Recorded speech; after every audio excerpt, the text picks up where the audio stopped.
మాకు కోపిన్ కరెంట్ రాలేదు, మాకు పింఛన్ వస్తలేదు, మా గల్లీల రోడ్లు చక్కగా లేవు, ఊర్లో బస్ స్టాండ్ లేదు, పిల్లలు చదువుకుంటానికి బడి లేదు, బస్తీల నీళ్ళు వస్తలేవు, అండర్ గ్రౌండ్ డ్రైనేజీలు చక్కగా లేవు. ఓ ఇట్లా బొచ్చెడు సమస్యలు చెప్తుంటారు. ఇవన్నీ తీరవాల్సింది ఎవరు? ఊర్లలోనైతే సర్పంచే, నియోజకవర్గంలోనైతే ఎమ్మెల్యే. కానీ ఇవన్నీ అడగాలంటే మోదాలు ఓటేయాలి.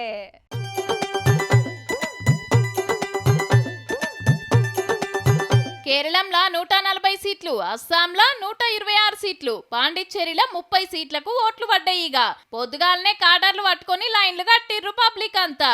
ఎండాకాలం అయ్యేటోరకు చాలా మంది యాళ్ల పూటే ఏలుకు ఇంకంటించుకున్నదే నయం అనుకున్నారు. ముగ్గురు ముఖ్యమంత్రులు, సెంటర్ మంత్రులు, ఎంపీలు, ఎమ్మెల్యేలు, ప్రతిపక్ష లీడర్లు, యాక్టర్లు, డాక్టర్లు, ఆటగాళ్లు, పాటగాళ్లు పతొక్కలు ఓటేసి ఏలు చూపించిండ్రు.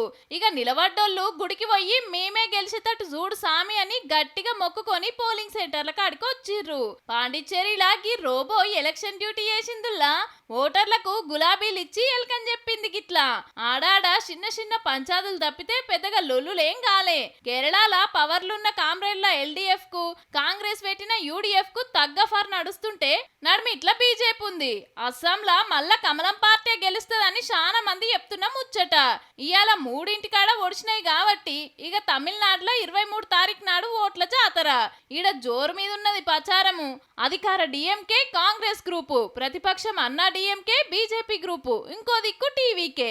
బెంగాల్లో చూస్తే సీఎం మమతమ్మ టీఎంసీకి, ప్రతిపక్షం బీజేపీకి నడుమ ఓ రేంజ్ లో నడుస్తుంది. 23 నాడు కొన్ని ఏరియాలల్లో, 29 నాడు కొన్ని ఏరియాలల్లో ఓట్లు.